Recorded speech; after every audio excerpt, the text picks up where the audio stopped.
恭请大德圣听，为此法会及一切众生，请转妙法轮，教导我们如何了生脱死，离苦得乐，速证无生。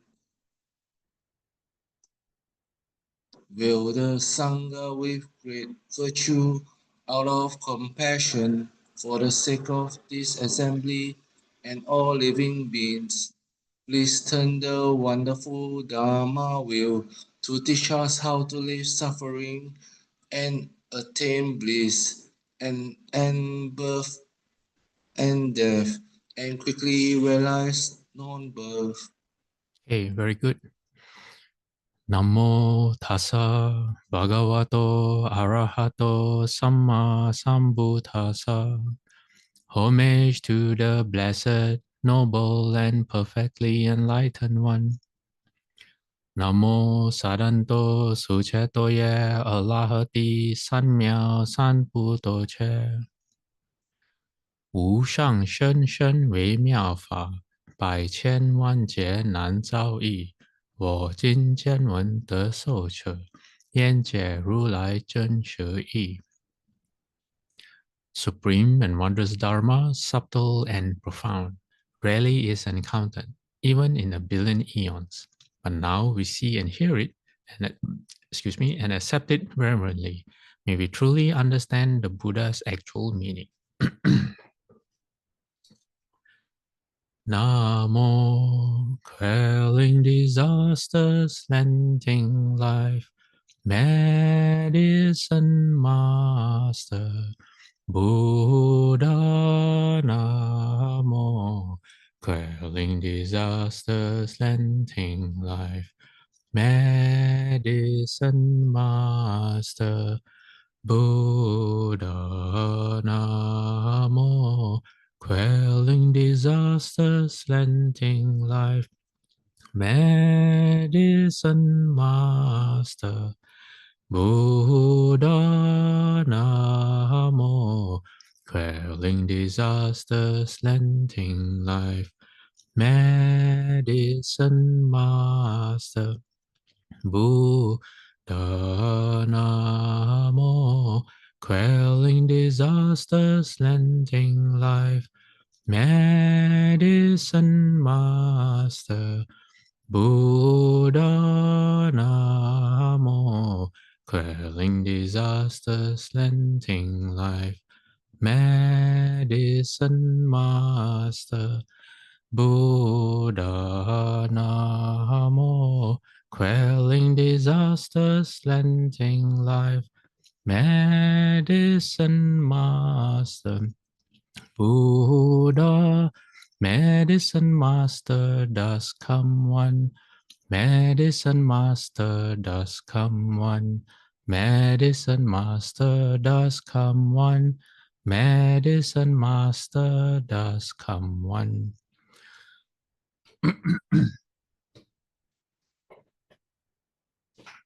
Buddhas, Bodhisattvas, Venerable Master, and all good knowing advisors, Amitofo, welcome back. We are on Sutra lecture number 190. Okay, let me get my slides. Okay, so before we begin, I was asking if anyone had any questions. And then Melinda shared something, and Melinda says that she can probably remember only dreaming around 10 times her entire life. Is that correct, Melinda? In fact, less than 10 times. Okay. All right. And then Yume said she's the total opposite. In fact, she dreams and remembers so much that she wakes up tired. So let's do a quick survey. All right. How many of you are like Melinda, where you hardly dream? You can unmute your mic or you can type in the chat box, up to you. Anyone like Melinda?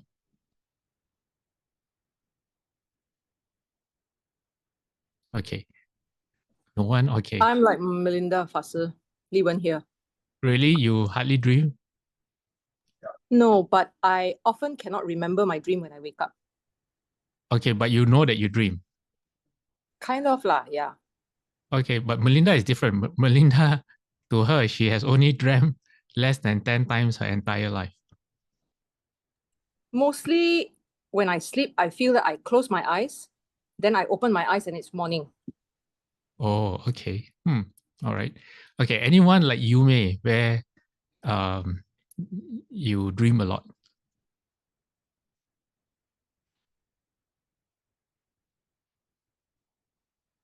Okay, so Randy also hardly dreams. Okay, I guess from this little quick survey, we can conclude that Yume and Melinda are on opposite sides of the spectrum. Okay, we don't know if it's good or not. Okay, let me share my slide first. Okay, what we are going to do today is we are going to continue on the topic of dreams.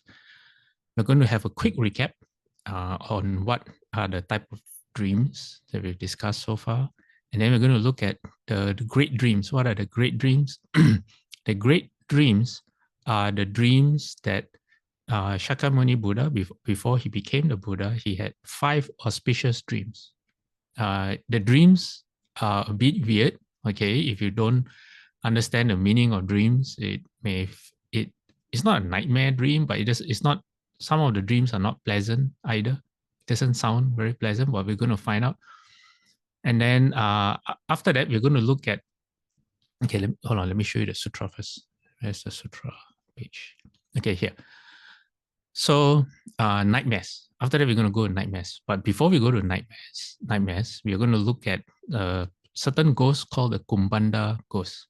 This Kumbhanda ghost is the ghost that comes when you sleep. And when you wake up and you can't move and you can't speak, it's because you have this ghost sitting on you. So after last week, I remember at least two people contacted me and said, Fasel, can you talk more about this? And I said, oh, okay, all right, I'll talk about it next week. So we're going to look at Kumbhanda ghosts, where do they come from? And then if you have time, we're going to look at causes of nightmares. And in future lectures, there will be definitely a lecture on the kind of people who don't dream, okay? But they don't dream because of Kung Fu. Now, I'm not sure in Melinda's case whether it's because of her level of practice, but we're going to find out. Okay. Now, as usual, before I start, does anyone have anything they want to bring up? Any questions? Anything you want to share?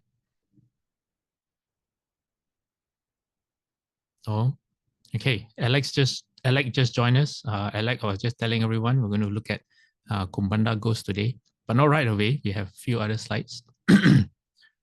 Okay, so last week we looked at the different types of dreams or causes of dreams. There's a category of dreams where the dreams are from the gods, the devas or spirits, bodhisattvas and Buddhas are involved. So it can relate to them trying to communicate with you, giving you messages.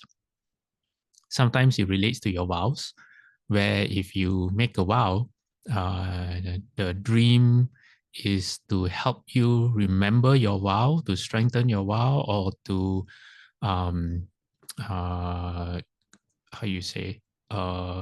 formulate your vow.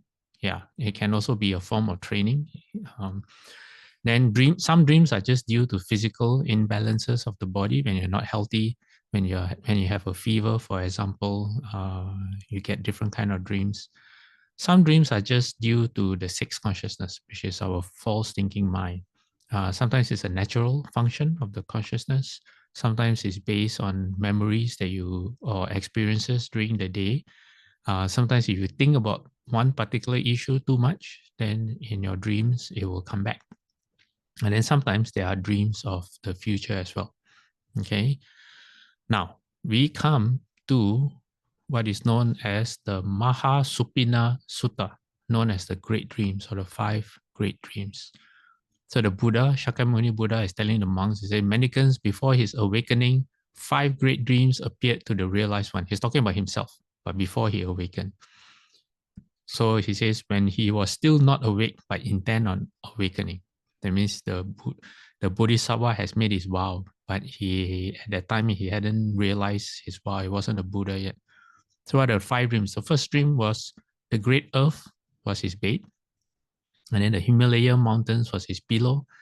And then his left hand was in the eastern sea, his right hand was in the western sea, and then both of the Buddha's feet was in the southern sea. That means he was so huge that he could cover the entire Jambudvipa. So he says this is the first great dream. Okay, but what does this dream mean? We'll come to that later. So far, this dream is okay. And then the second dream is a bit weird. A kind of grass called a crosser. Another wait, let me see. Oh, okay, sorry, I have a duplicate slide. Okay, it should be this slide. In other translations, it is translated as a kind of wine. So it's like a branch, like a woody wine growing from the Buddha's navel. And then it grew up into the sky. So this was the second dream. And then the third dream, white worms or caterpillars, and their heads were black, were crawling up from his feet and covered his knees. And then the fourth dream was there were 4 different colored birds who came from the 4 directions, north, east, south, and west. And then they fell at his feet, and then they turned pure white. I'm not sure if when they fell, did they die? But the sutra doesn't specify. Okay. And then the 5th dream is the Buddha was walking on a huge mountain, but the mountain was made of filth. That means unclean material, unclean objects. But the Buddha was not soiled by the mountain. So this is the 5th dream. Okay, so now then the Buddha explains what do the dreams actually mean. The Buddha said, so the first dream, the great earth was the bed, the mountains, the Himalayan mountains was his pillow. What was that? He says, the dream appeared to let him know that he would awaken to the unexcelled right self-awakening. So it was a prediction kind of dream, an auspicious dream, telling the Buddha that you are sure to fulfill your vows. All right? You will surely awaken to be the Buddha. And then the second dream where the plant grows out from his navel, that reminds me when I was a child, and when you eat fruits like oranges, sometimes you swallow the seed and then you worry if the plant will grow in your stomach. Okay, so what is the significance of this dream? To let the Bodhisattva know that he had awakened to the Noble Eightfold Path, and that when he would teach it far everywhere there are human and celestial beings. That means devas, beings in heavenly beings. And then as for the third dream, the caterpillars with the black heads, this was to let the Buddha know that they say many white-clothed householders, that is a symbol for people who they are not monastics, they are lay people, but they try their best to follow the 8 precepts. That's what it means. So they go to the Buddha for refuge. And then, that was number 3. Number 4 is the birds. Okay, the birds. What does the birds mean? It means that people from the 4 castes, that means the caste of the Brahmins, the noble warriors, the merchants, and the laborers. In other words, it covers the entire human society in India at that time. They would leave home under the Buddha and would all become arhats. Okay, and then number 5, where the Buddha was walking on a huge mountain of filth. This is to let the Buddha know that when he would receive gifts of robes, alms food, lodgings, and medicinal requisites. What are these? These are the 4 things that a monk needs. You could say that if you want to simplify your life, okay, if anyone say, oh, life is so complicated, and you want to simplify your life, the Buddha said, you only need these 4 things to survive. All right, you need clothing to protect yourself from weather and from insects, say like mosquitoes. You need food, because without food, you will not last very long. You need a place to stay, to seek shelter from the weather. And you need medicine in case you're sick. So these 4 things. So in this case of the Buddha's dream, it was to inform the Buddha or the future Buddha that he will use them, but he would not be attached to them. He would be uninfatuated, guiltless, and he would see the drawbacks of any attachment to them. So that was the meaning of the final dream, the 5th dream. Yeah. Okay. All right. Now, let me go to Kumbhanda ghost. All right. Now we're going to go into the realm, the topic of nightmares. I hope none of you have any nightmares. And because some of you asked about the Kumbhanda ghost, this is the ghost that causes sleep paralysis. When you sleep and you wake up at night and you can't move and you can't speak, now you know who's to blame. All right.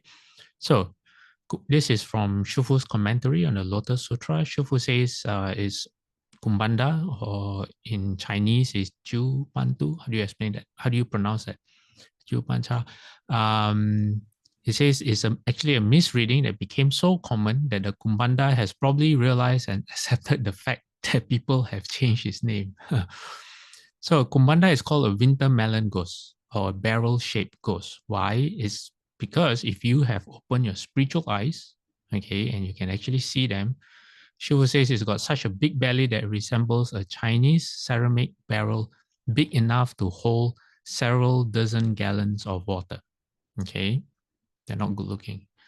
And the Kumbhanda is also called the nightmare ghost. If you're sleeping at night and a ghost sees that you are deep in sleep, snoring away with total yin energy and no yang energy. So that's the key, yin energy. What will it do? It will jump on you. And when that happens, you feel as if you are being smothered. You won't be able to call out, move, or get up. It says even if your eyes are wide open, you won't be able to recite any mantra or dharani. Dharani also means mantra. And if this goes on for too long, you can be smothered to death. Okay, so Kumbhandas they are not a joke. Okay. Then Shufu says, if your yang energy rises again and light comes forth, the ghost will run off. Your light returns because you've done some good deeds that can emit a bit of yang light to scare the ghost away. But if you're as bad as the ghost, having done only bad deeds and you're completely yin, then it can smother you to death. Some people die in their sleep. Then Shufu says, then it will draw you into its ghostly retinue and you'll have to work for it, doing whatever it tells you to do. If you don't do what the ghost says, it will punish you. It may hit you or recite a spell that gives you a headache or paralyzes you, and it will control you. Okay, so if you're asking what is yang energy, all right, Shufu says what is meant by yang, it means always being happy. Truly happy in your self-nature that is not just laughing it up on the surface of things, but it refers to the extreme bliss experienced in your inherent nature.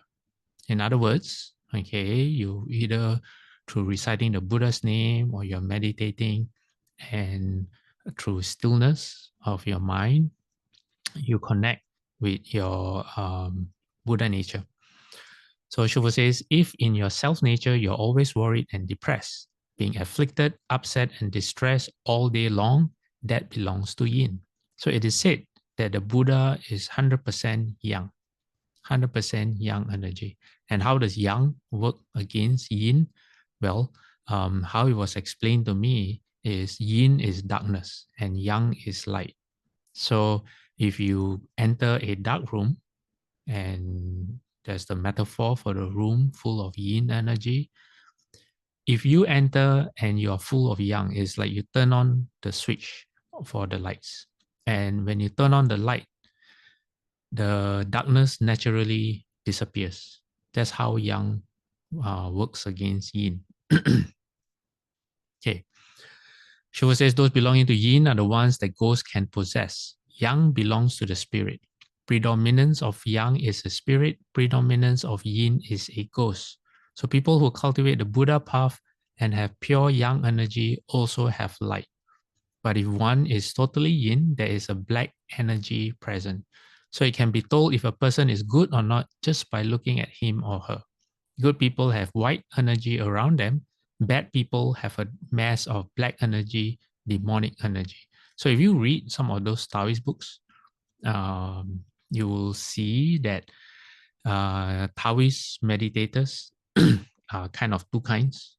There's the kind that they meditate and they go on the yang side. So they they circulate their energy, they go towards warmth and goodness and wholesomeness. And then those who want to go into the spirit world, if they want to mess around with the spirits, what they do is they go to the yin side. And in the yin side, they immerse themselves in cold water when they meditate, or they meditate under the moonlight, or they collect dew from early morning, and then they drink because it's very cooling. Sometimes they sit directly on the ground to absorb the cold energy. So that's the yin side. Yeah. Okay. Now, on Kumbhanda goes, but from the sutra that we are explaining right now, the Medicine Master Buddha Sutra, this is from an earlier part of the sutra that we've covered before. And this is the section where Shakyamuni Buddha is explaining about people who are very stingy, people who are very selfish, who are never willing, they don't have a heart to benefit and forgive others. And all they do is to benefit them, think of benefiting themselves and to harm other people. So this part of the sutra, the Buddha says they pray, I think this is Shufu's commentary, say they pray to the spirits of the mountain forest, trees, and graves. They bow to mountain spirits, earth deities, animal spirits, and just about anything else, even dung and urine spirits. Since they are themselves filthy, they bow to filthy spirits. Who are these people? Well, people looking to get something for usually not much. They're looking to get a bargain. So they don't understand that it's through your practice. They are hoping for favors. So they pray to spirits and to the lonely souls and desolate ghosts in the grave, saying, if you protect me and kill my enemy, I'll sacrifice a chicken to you, or I'll catch a mouse for you. And they even bow to the spirits of toads and mice. So their hearts are so full of wanting to harm people that it makes them think that doing this kind of things are normal and even beneficial to themselves. Okay. But Shifu says the ghosts and spirits tempted by the offer of food are persuaded to use their spiritual, ghostly, or demonic powers to cause the victim such terrible pain that he dies. Okay, so it does work. All right. Then Shifu says ghosts and spirits occupy large trees that are several hundreds of years old. It is not that the trees themselves are spirits, as people think, but they live in the spirit. So there are stories in the sutras where when a particular tree is chopped down and the big tree is like an apartment, the bigger the tree, the more spirits actually live in it. And that's why at CDTB, because we have so many trees at CDTB, we have probably hundreds or maybe thousands of trees. And whenever we need to trim a tree, a branch, or if the tree is diseased and we need to cut it down, we always put up a notice to inform the inhabitants of the tree that we have no choice. Maybe there's a danger post to cars driving underneath or people walking underneath, and we have to trim. Or sometimes the state government, they come and inspect and they say, okay, this tree has to go because it's diseased.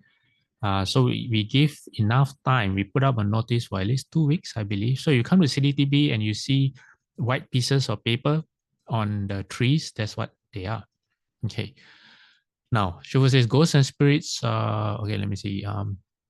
So people pray to tree spirits, saying things like, help me win at the horse races and I'll build you a temple. The spirit may help them win, but their winning is actually a mistake in cause and effect. Why? Because they kill living beings, and you are, how you say, you're complicit in it. So I'm not sure about other places, but in Malaysia, sometimes when you drive around and you drive into out of the city and into the jungle areas or where there are trees, sometimes you will see little houses or little shrines at a tree or at a rock. And this is what Shufu is talking about. So Shufu says, people not only pray to spirits, they bribe them with fish, meat, and liquor. The spirits greedily drink the liquor, and once they are drunk, they cause a lot of trouble. With ghosts and spirits being so greedy for bribes, it is no wonder there are corrupt officials in the world. People slaughter animals in order to make sacrifices of blood and flesh to the Yaksha and Rakshasa ghosts. Yakshas have many names. We will come to this when we come to the right section in our sutra. Shiva says they are known as flying ghosts, speedy ghosts, life-demanding ghosts, and money-guarding ghosts. Rakshasas are powerful ghosts that eat people. So it says, once the evil ghosts and spirits accept your offerings and drink the liquor, they go about manifesting their powers and causing mischief. So don't think you're so great just because you had some responses with the esoteric practices. So it says you haven't opened the heavenly eye, so you don't know what's really going on. They're just a bunch of filthy ghosts and spirits that drink liquor, eat meat, and act in unruly ways. So now, if you're wondering why I'm sharing this whole section of the sutra, is because these people also summon paralysis ghosts or Kumbhanda ghosts. This type of ghost sits on sleeping people so that they cannot move or make any sound. The more nervous the victim becomes, the more the paralysis sets in. And I think this is a repeat. Shufu says they are also called barrel-shaped ghosts, winter melon ghosts, because they resemble large winter squash and earthenware jugs or barrels. And again, they can paralyze you until you die. Okay, now we will see, okay, how does one become a Kumbhanda ghost? Or rather, how does one not become a Kumbhanda ghost? Okay, I hope. So this is from the Shurangama Sutra. Okay, I have to explain. This is pretty long-winded. Okay, it's only at the end of quite a few slides that we get to the Kumbhanda ghost, but it's very interesting. And so I thought I would share most of it. Why? Because, it's the seventh lunar month, which is everyone calls it the ghost month. And so I thought maybe I can share this. So Buddha here says to Ananda, he says, after the living beings who have slandered and destroyed rules and deportment, violated the Bodhisattva precepts, slandered the Buddha's nirvana, and created various other kinds of karma, passed through many kalpas of being burned in the inferno, they finally finish paying for their offenses and are reborn as ghosts. So these are people who ignore the Dharma or slander the Dharma and the Buddha. And what happens is, because they slander the Dharma, you can infer that they definitely don't follow the precepts. Okay, so what happens to people like that? Well, they fall into the hells. Now, this is when they manage to get out of the hell. So the Buddha says, but what awaits them is that they are born as ghosts. So the first type of ghost is if they have greed for material objects. Okay, this comes from their habits from their past lives. And if they have very strong greed for material objects, it says, okay, I'll just read it. It says, if greed for material objects was the original cause that made the person commit offenses, then after he has finished paying for his crimes, he takes shape when he encounters material objects, and he is called a strange ghost. Okay, what strange ghost? I don't think she will explain much. Anyway, for the same person, okay, for the same, okay, for a ghost, okay, who, okay, sorry, hold on. Let me go back one slide. So the formula is like this: if greed or lust or whatever the unwholesome habit was the original cause, then after the karma has finished, the person will take the shape of the attachment that he has. Okay, then he becomes the next the category of ghost. So because of lust, and he encounters wind, the person will become a drought ghost. Then because of lies, if the person likes to lie a lot and then they encounter an animal, then it becomes a May ghost. And then if the person has a lot of hatred and the person encounters worms, it's called a cool poison ghost. Okay, what is a cool poison ghost? Shifu says that you can find a lot of this in the Canton province in China. That means Cantonese people. Says people use it to put hexes on other people. This particular kind of poison is like black magic. So Shifu says they take the cool poison from these worms and make it into a medicine. And then if they give you a pill and, like if they put it in your tea, then once you drink the tea, you are under their control. Whatever they tell you to do, you will do it. But if you don't, you will die. So Shifu says that's the result, or that's called cool poisoning. And then Shifu says places like Singapore, Thailand, Vietnam. Shifu didn't mention Malaysia, but you can put in Malaysia. He says this kind of poisoning is very common. And behind this poisoning is a ghost. And this is the ghost. This is what the ghost is good at. So the poison is very potent, Shifu says. And the only way you can overcome such a spell, says what I say, let me see, is for the person who put it on you to recite a mantra designed to release you from it. So only the person who's responsible for doing it to you, that person can recite a mantra to release you. Yeah. But Shifu says if he doesn't do that, then you're in big trouble because you become forever under their control. Yeah. Okay. Now, if you have a lot of animosity, okay, then the Buddha says when this person encounters degeneration, he's called a pestilence ghost. If due to arrogance, then you encounter gases, you become a hungry ghost. So now you know how hungry ghosts come to be. If you have views, what are views? Wrong views, or you get attached to your views. So you might have a correct view, okay, but you think that only your view is right. When you have that, it becomes a wrong view because it's your attachment that makes it wrong. Then when you encounter essential energy, you become a Wang Liang ghost, okay?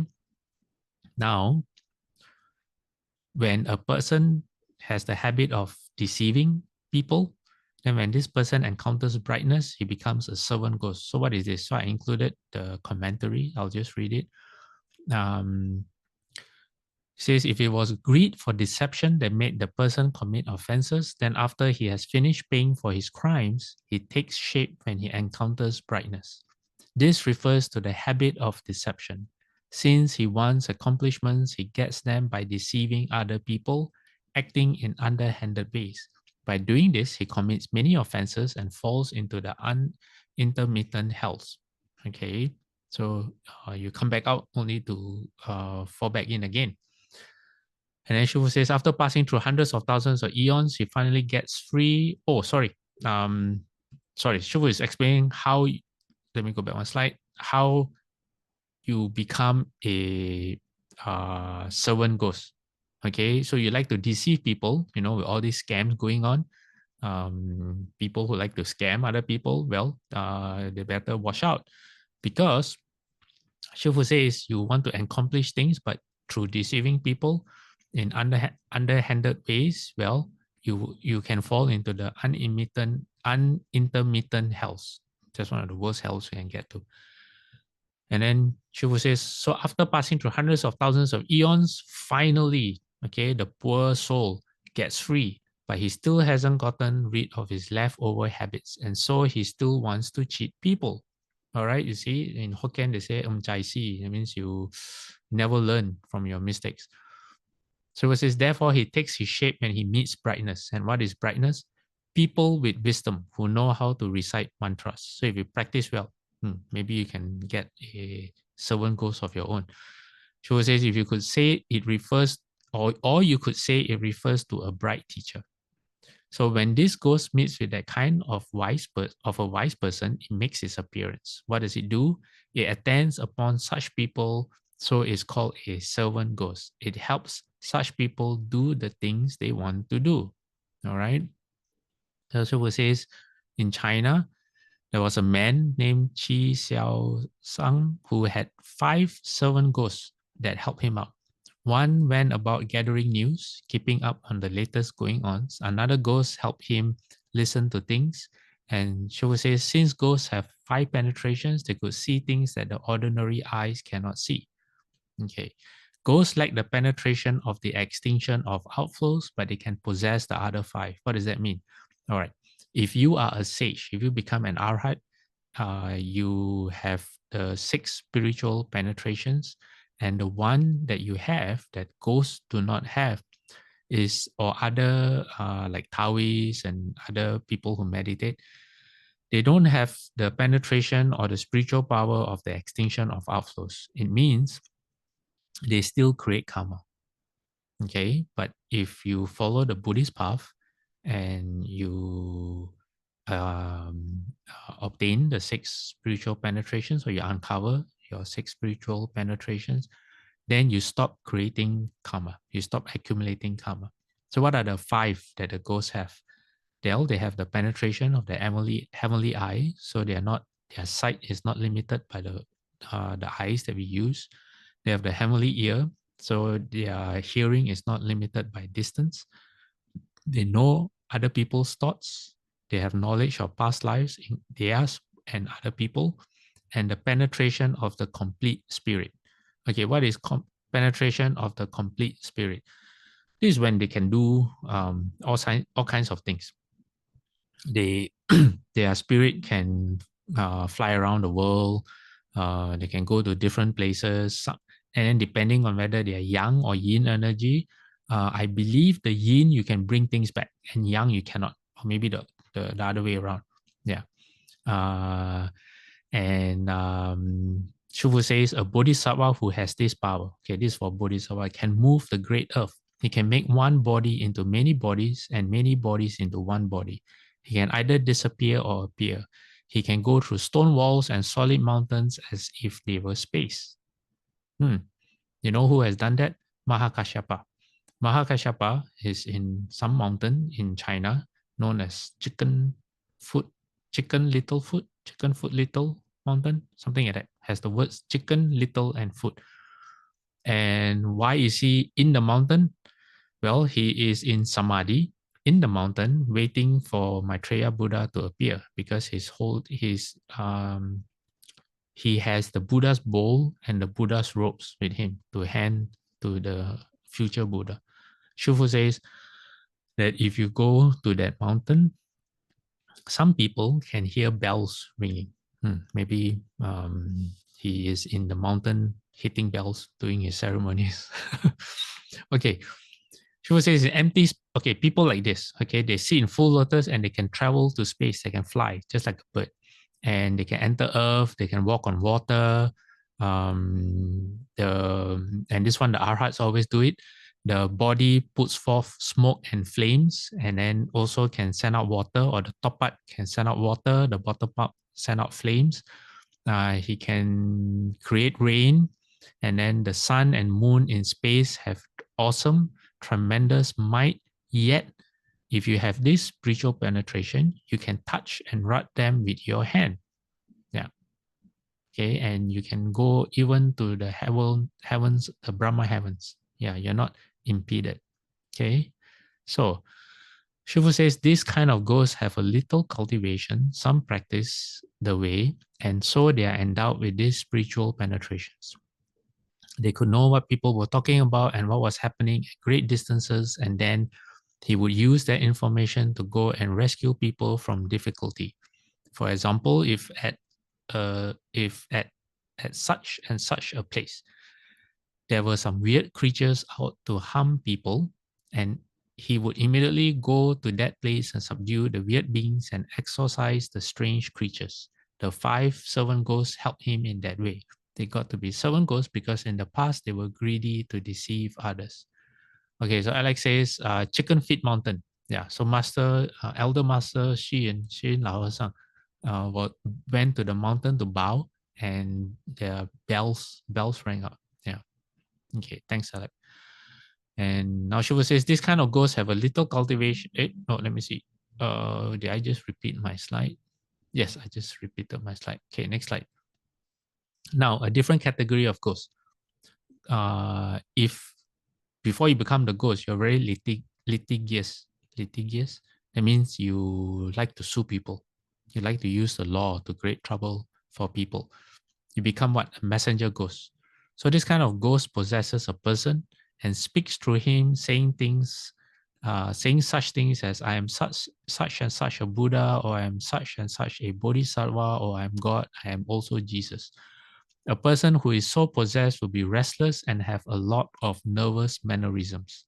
Okay, I won't say who, but in recent times, the person no longer around, you would, there's a person who claimed he was someone and he would openly demonstrate his spiritual abilities.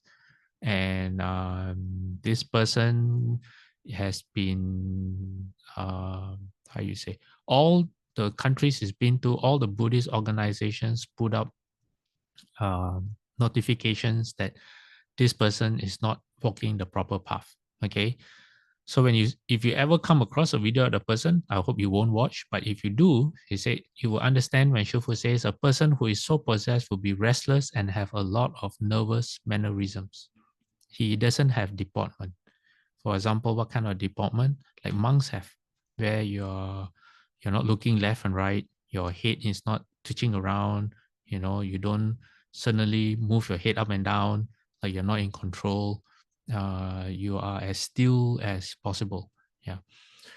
So Shufu says he's called a messenger because he can predict lucky and unlucky events. He may say there's going to be an earthquake at such and such a place and it will kill more than 10,000 people.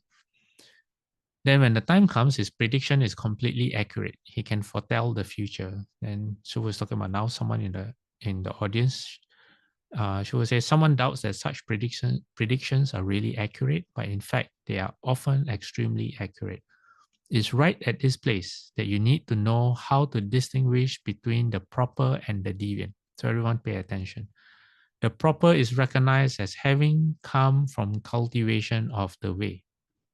All right, that means it comes because of your own level of practice. It's not that you rely on a ghost or spirit or bodhisattva or a Buddha to tell you such things. So Shufu says, be sure to recognize this clearly. All right.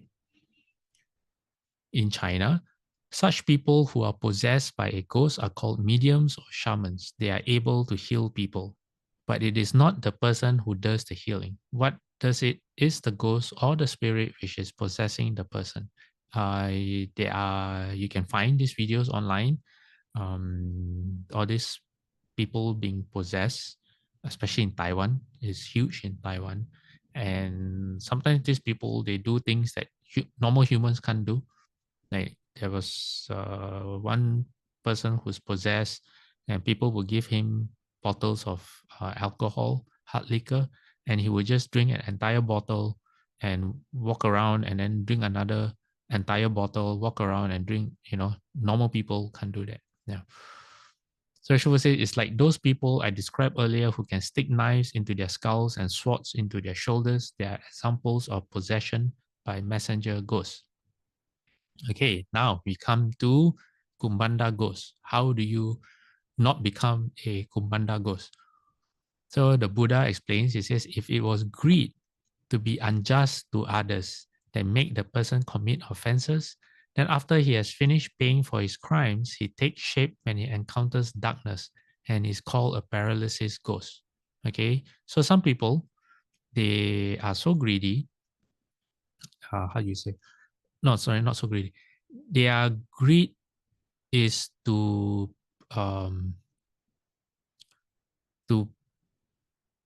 make other people suffer. Yeah, so they exploit other people. Maybe someone in a powerful position and using the power to exploit other people. Things like that. like people who own scam centers, who have power and they turn people into their slaves, through force. So Shifu in his commentary said, being greedy to oppress and prone to being unfair, one creates offenses. These offenses will cause one to fall into the unspaced hells. After hundreds of thousands or millions of kalpas, one's coming offenses are wiped away and one is free to go. But, one's leftover habits still remain and have not been changed. Why? Because there's no practice going on. There's no transformation. So your habits are still there waiting for you. And so one is still unjust and greedy to oppress others. The habits persist. All right. So what happens? This person takes his form when he encounters darkness. He appears in dingy, shadowy places and is called a paralysis ghost. Shiva says, do you remember the Kumbhanda ghost that was discussed before? This is him. One of my disciples tells me that he has met this type of ghost dozens of times. He fought them off each time and didn't lose his life, however.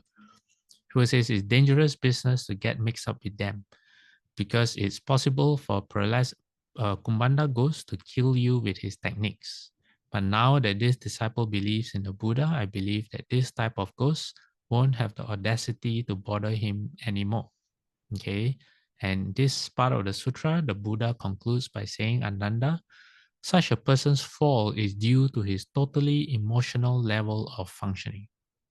Okay, if you notice the list of unwholesome behaviors just now, it is not based on logic. It is very emotional based. It's not to say they don't think logically. They can plan strategically. They can plan very well, but it's based on very unwholesome emotions. So the Buddha says, when his karmic fire has burned out, he will rise up to be reborn as a ghost. When this is occasioned by his own karma of false thinking. If he awakens to Bodhi, then in a wonderful, perfect brightness, there isn't anything at all. Okay, which means dreams, nightmares, actually, they're all empty. Okay, so Melinda says, okay, Saha says, what if someone did wrong to you and you have no choice but to sue them? Well, sometimes you feel that you have to recover your property or the person is cheating you or something. But if you recall, I always talk about a sutra called the Salt Crystal Sutta. The Salt Crystal Sutta is about the Buddha tells the monks, it says, mendicants, if you have a cup of water and you put in a teaspoon of salt in the water, what will happen? Then the monk says the water will become undrinkable.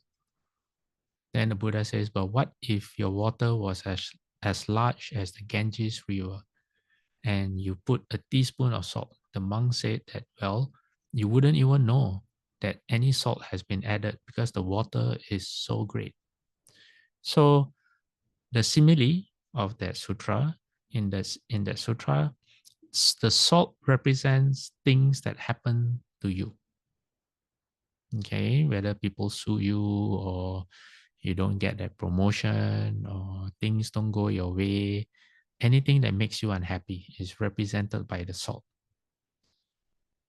Now, if your water is very little, okay, you're someone with no loving kindness, you're someone with no patience, you think the way you see other people, you think that people are stupid, they don't listen to you, you think you're greater than everyone else, you're smarter, etc., etc., etc., then your water will be very small, and any little salt that is put into your water will make your water undrinkable. Okay. Now, if your water is big and you have loving kindness, you are patient, you treat all elderly people like your parents, like your grandparents, you treat all younger people like your own children, then the chances of them upsetting you are less. Okay, because when you treat people, you perceive people in the right way, through the Bodhisattva way, what happens is you allow them to bring out the best in you all the time. Instead of the ugly side, they bring out the good side in you. So when you meet a person and you can treat them like that, for that person, your water is big. So no matter how much salt they throw into the water, you can tolerate the salt. But if you meet someone and your water is little, then even if the person gives you a look that you don't like, you get upset. Say, how dare you look at me like that? Or someone, you're talking to someone and they just roll their eyes, or they just say, and then you get all upset. Why? Because your water is little. And then there's another sutta, okay, called the Dat Sutta. What is this sutta? The Buddha says, what's the difference between the sages, like the arhats, and common people? Well, common people get a first Dat. What's the first Dat? The first Dat is old age, sickness, and death. All right, and everything in between. That means, again, karma, what you encounter in life that makes you unhappy. Normal people, when they get the Dat, is a painful bodily feeling or mental feeling. But then what do? We complain. We say, oh, it's not fair. Oh, you sue me, I'll sue you back. Or I'll take revenge. How can you do this? Or there's no principle, etc., again. Okay, they have all kinds of reasons and justifications. They complain, they fight. But the Buddha says the difference between normal people and the sages is that the sages get the first Dat and that's it. They don't complain, they don't fight back, they don't throw a second Dat at themselves or third Dat. So every time you think about it, okay, someone comes up to you out of the blue and scolds you for something you didn't do, and you tell yourself, wait a minute, I didn't do that. How? This is so unfair. You're throwing yourself one Dat. Okay, and you say, what's wrong with you? You're throwing yourself another Dat. How can you blame me? You throw yourself another Dat. So every time you think about it in a way that makes you unhappy, you keep throwing yourself dats. So this sutra is very important. Why? Because it highlights the difference between hardship and suffering. Okay, what is hardship? Hardship is what you have to go through in life sometimes. Okay, sometimes you don't have enough to eat, or there's a pebble in your shoe, or you don't get a promotion, again, whatever it is. Okay, you want a new phone, but you cannot afford it, or the new car, or you buy a new car and you get involved in an accident. That is hardship. Whether it turns into suffering or not depends on how many darts you throw at yourself. And that's under your control. All right. So Saha, when it comes to taking certain actions, like someone has cheated you out of your belongings or your property, or to safeguard yourself and you need to sue, I think knowing the Dharma, you have, as long as when you undertake all this, you're not causing yourself more suffering. You're able to do it because it's what needs to be done. Okay, because either in the eyes of the law, you need to act properly, things like that. You have very good reasons to do so. But you don't allow your happiness and your attention to be consumed by what's going on. Okay, so in those cases, then you are acting in a way that benefits yourself. All right, but if you think that by suing and it's going to cause you a lot of affliction and a lot more suffering, then you have to think carefully if it's worth taking that step. All right. Okay, Melinda's question is, lately there's a question posted to the group for those their profession is a lawyer or judge, whether will create karma. Now Fashu is explaining message goes. Is the karma related to message goes? No. I wouldn't equate the karma of message, of how you become a message goes, to those people who act as lawyers or judges. I won't. Yeah, I don't think it's fair because it's very different. As for the karma of lawyers and judges, I think it depends on the person's intention. That's how karma is created. So you can have two judges passing the same sentence sometimes they don't have a choice because they also have to follow the law when they pass down sentences. They may have a bit of leeway, but if if you make it personal or your intention is to harm the other person instead of rehabilitating for the person to get better, then only you would know whether it's wholesome or not. Okay, so I don't think we can judge the profession in general. It has to be the individual. Okay, now then Saha has another question. How about when you chant the sutras and mantras, can you cancel the karma associated with it? Saha, what do you mean?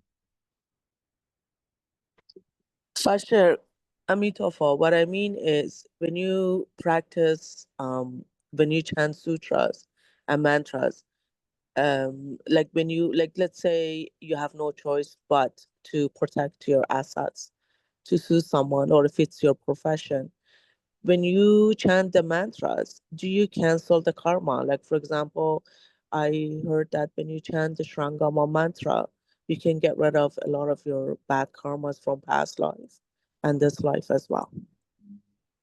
Okay. Technically, you can't get rid of bad karma because the karmic seeds are always there. The only way you can overcome the karma is you practice so well that before the conditions are right for that karma for that karmic seed to free to be realized, you have already ended birth and death, or you're at least a first stage arhat. Then you can escape from your past karma, because karma is a conditioned phenomena. It is inherently empty. So that's why we want to practice. Or as a result of your practice, the conditions for the karmic seeds to arise never materialize. Okay, for example, say, as a very simple example to illustrate the point, say, say in a previous life, I killed someone because I was drunk. Okay, now in this life, or in from then on, I'm supposed to be killed by someone else who is also drunk. Okay, but because I take the 5 precepts and I stop drinking, and because I stopped drinking, I stopped going to places where they serve alcohol. So I never meet any person who's drunk, or the chances of me meeting someone who's drunk gets reduced drastically.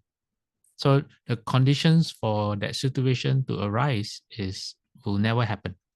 You see what I mean? So by practicing well, we are actually affecting our conditions so that certain karmic results find it very hard to appear. Yes, Pastor, that's exactly what I mean. Amitofa. Okay, all right. But you have to be careful, because if it's that easy to overcome birth and death, we all wouldn't be here right now, Okay. All right. It's almost time. Anyone else have any questions? Anything you want to bring up?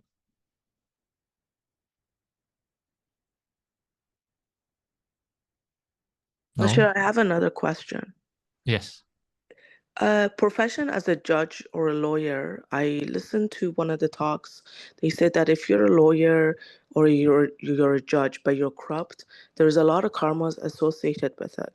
But if you're a judge or a lawyer but you only take on cases that are very honest, and you know that it is this is what you have to do as your job, that's still okay, correct? Yeah, like I said, it depends on the individual. We shouldn't try to generalize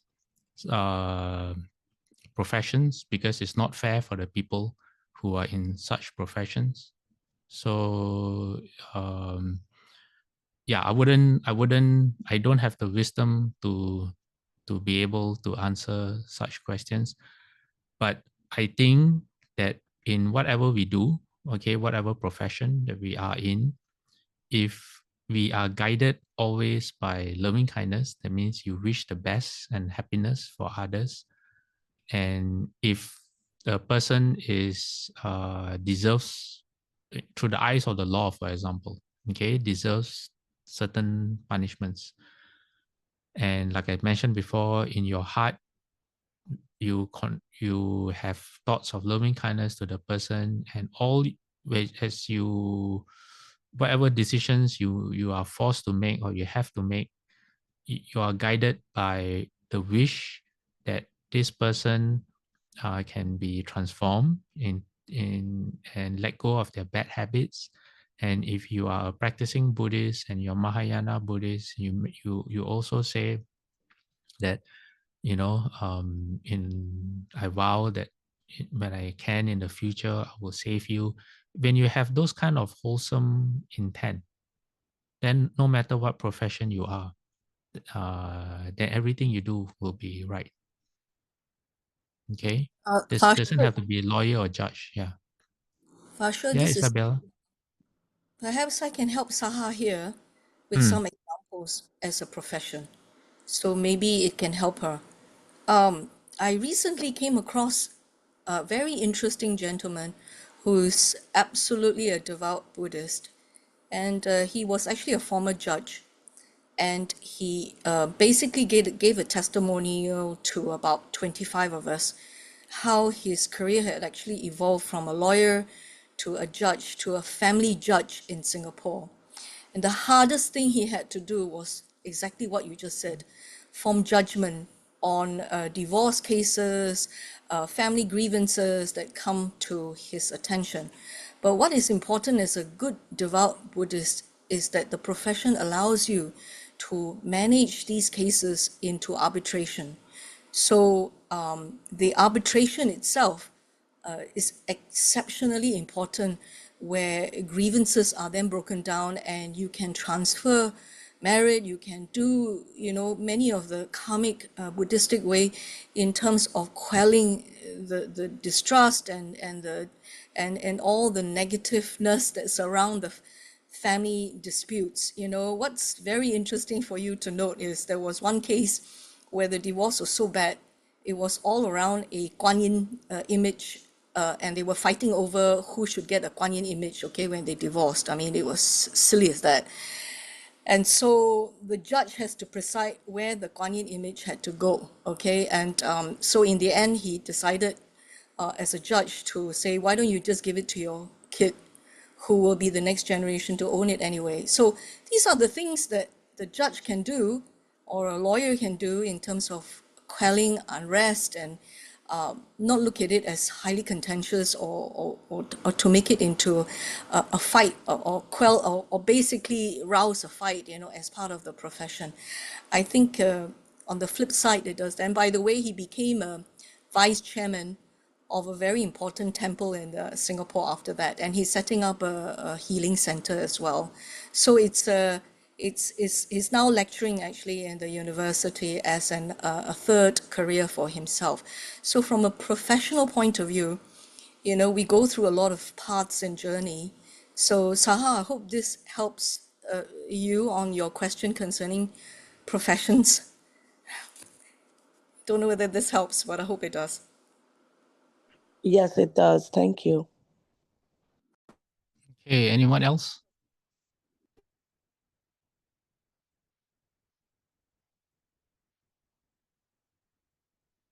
Okay, so I also know when I heard Isabella speak, there is a very successful lawyer in Singapore who criminal law, and he was supposed to be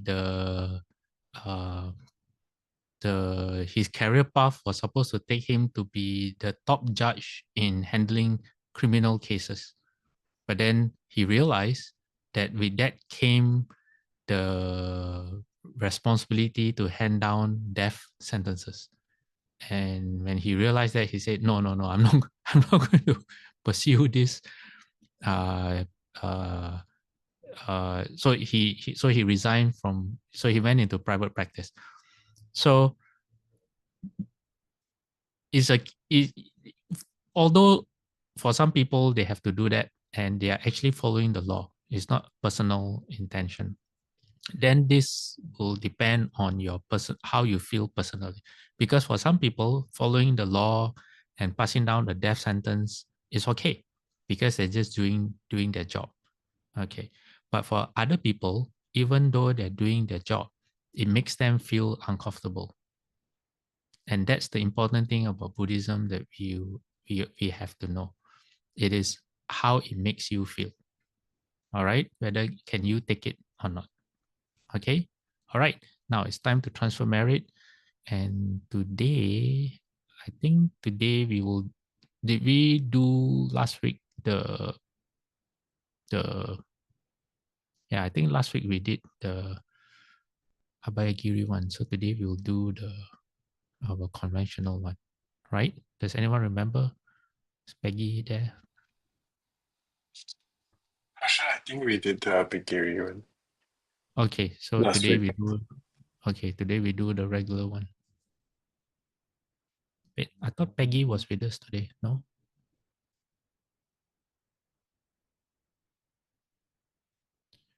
Okay, I'm gonna put my palms together. May every living being, our minds as one and radiant with light, share the fruits of peace with hearts of goodness, luminous and bright. If people hear and see how hands and hearts can find in giving unity, may our minds awake to great compassion, wisdom, and to joy. May kindness find reward. May all who sorrow leave their grief and pain. May this boundless light dispel the darkness of our endless night. Because our hearts are one, this world of pain turns into paradise. May all become compassionate and wise. May all become compassionate and wise. Oh, let me ask you all, because my sound setting was a bit different today and I didn't realize, did you all hear any background noise, like the fan or the aircon? No. No? No, Okay. for sure we didn't. Thank you. All right. So 3 bows to the Buddha. Second bow. Third bow. Half bow. Bowing respect to the Venerable Master. Second bow. Third bow. Half bow. Okay, everyone, Amitabha. I will see you all next week. Okay, bye-bye. Let me